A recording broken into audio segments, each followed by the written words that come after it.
Good afternoon, my dear students. Myself and Naipunya from 6th CV Raman. Today I am going to explain about cooking with maths. You may think that what is cooking with maths? Cooking with maths is nothing but which we can know the measurement or quantity required to that food item. So how we can measure? See, we can measure by this measuring spoons. Not only this, we can measure by any other measuring spoons. So how we can cook with that measurements? So for that, I am taking as an example of lemon juice. So for finding the differences, so I am taking between 2 cups. So in the first cup, I am taking half squeezed lemon juice and 1 teaspoon of sugar and half teaspoon of salt and required half teaspoon of salt and 1 teaspoon of sugar and required water. So now we'll talk about second.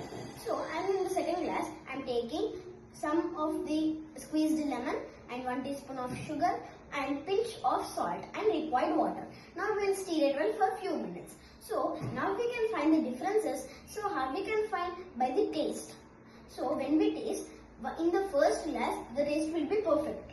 In the second glass, the taste will be somewhat different. Why? Because in the first glass we took correct measurements. In the second glass we just tested it. So one of our example is like a biryani.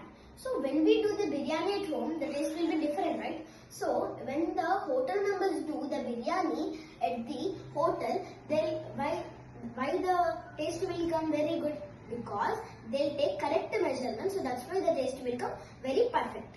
So even the ingredients we want, right? So these are, suppose I am taking here the chicken biryani. These are the ingredients we want, and for the ingredients I am taking, so I wrote that how much it need. So that's why only the taste will come perfect. So in my activity I am just gonna present my fun game. So when we do the dice, so suppose I got 4. I did the dice, I got 4. And my friend got 2. And one side I did, I got 1.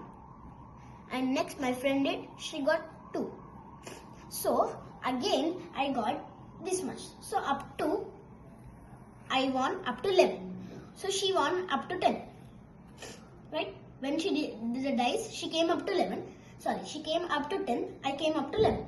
So when I get 1, I'll win the game. So when she'll get 2, she will win the game. So this is one activity of my with cooking with maths. So you may be enjoyed, I think so. Thank you for giving this one wonderful opportunity.